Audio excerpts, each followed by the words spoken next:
So we've seen that a seed which has favorable conditions like the nutrients necessary for it to develop into a baby plant or a seedling, and air, water and warmth will grow into a healthy sapling. And the first is a seed needs good nutrients, air, water and warmth. And the next is air is needed by the seed to breathe. So like humans and animals, a plant also breathes. It takes the carbon dioxide from the humans and give out oxygen that is used by the humans to breathe. So air is needed by the seed to breathe. Warmth makes the seed active. So warmth is the sunlight. Sunlight makes the seed active. Water softens the food inside. Water also softens the seed coat so that the baby plant can break open the seed coat and come out. So if you have a look at an egg, what happens is it needs the sunlight and the warmth from the mother, and once it is ready, the egg hatches out and the chick comes out. So in the same way, a seed needs the good nutrients, the air for it to breathe, the warmth that makes the seed active.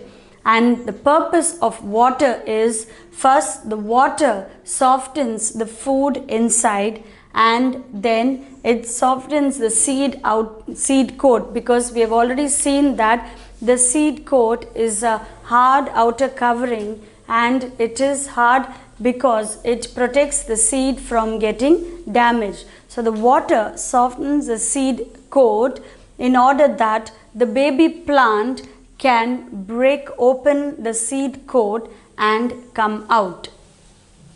The embryo root pushes the seed coat. So we've seen that it has a root and a shoot, and the embryo root that is present inside pushes the seed coat, and it grows down into the soil and forms the root.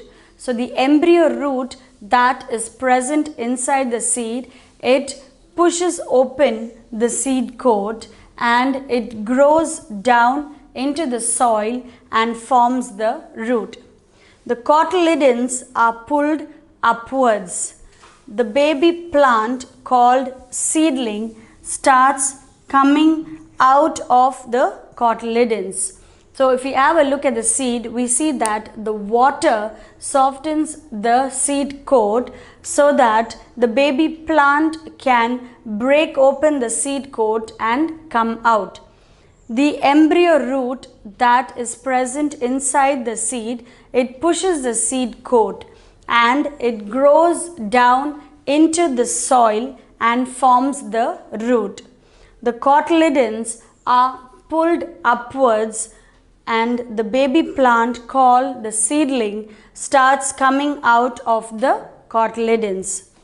The stem grows longer and the leaves appear first. So the stem is the part of the plant that grows above the ground. So the stem grows longer and then we find the leaves start developing.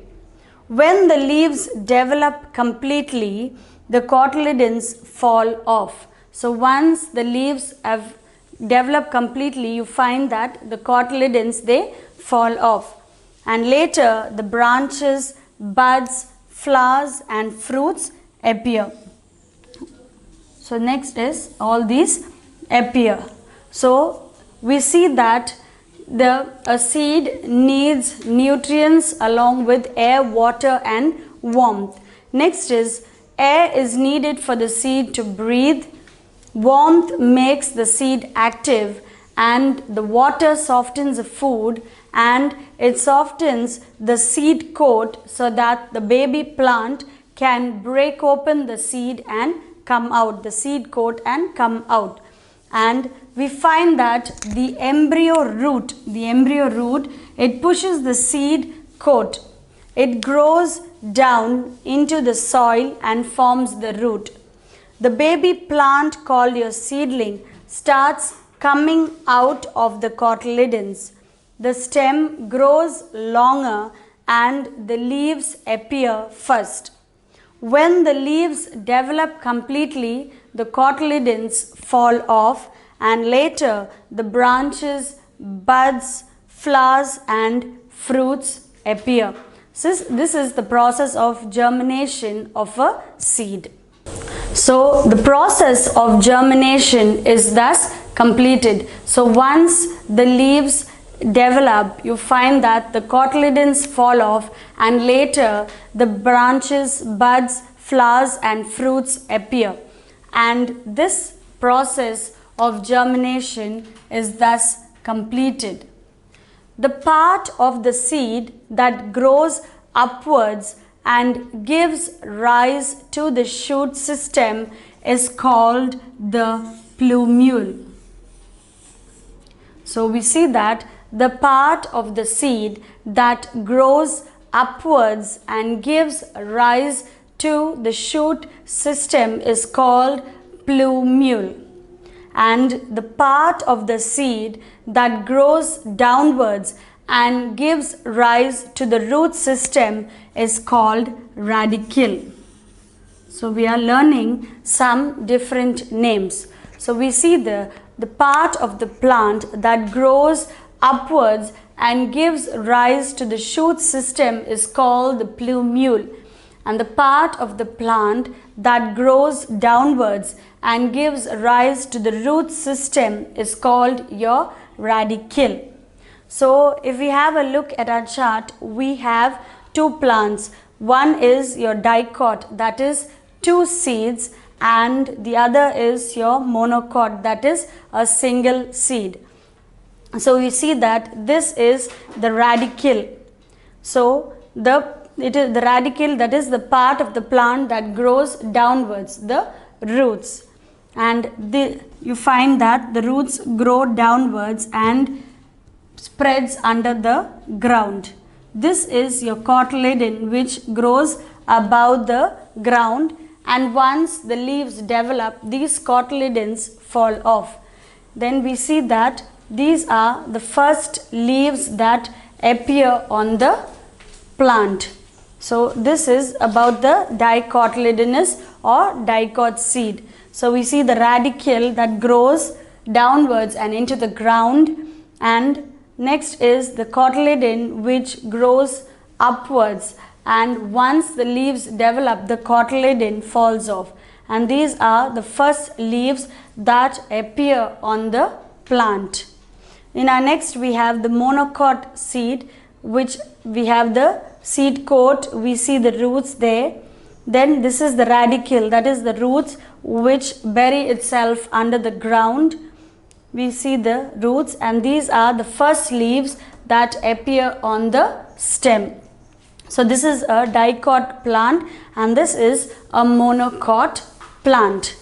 Next, moving on to seed dispersal. So if all the seeds fall on the ground near the parent plant, there will be a struggle for food, water and sunlight. For example, if we find many people living together in one house, then there will be shortage of food and water for each and every member.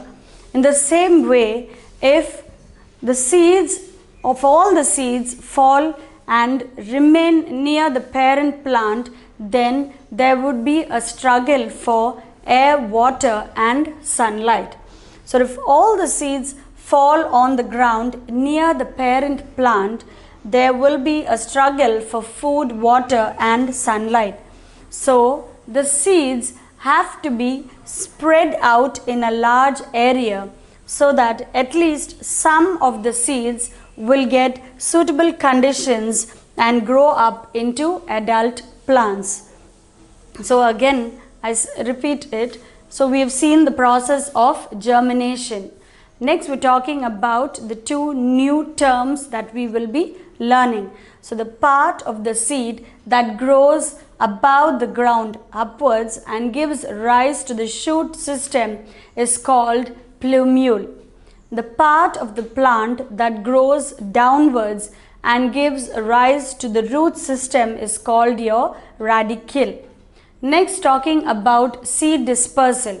So, if all the seeds fall down near the parent plant, then there would be a struggle for air, water and food and sunlight. So, in this case, seeds need to be scattered in a large area, and when it is spread out in a large area, at least some of the seeds that get suitable conditions will grow into an adult plant.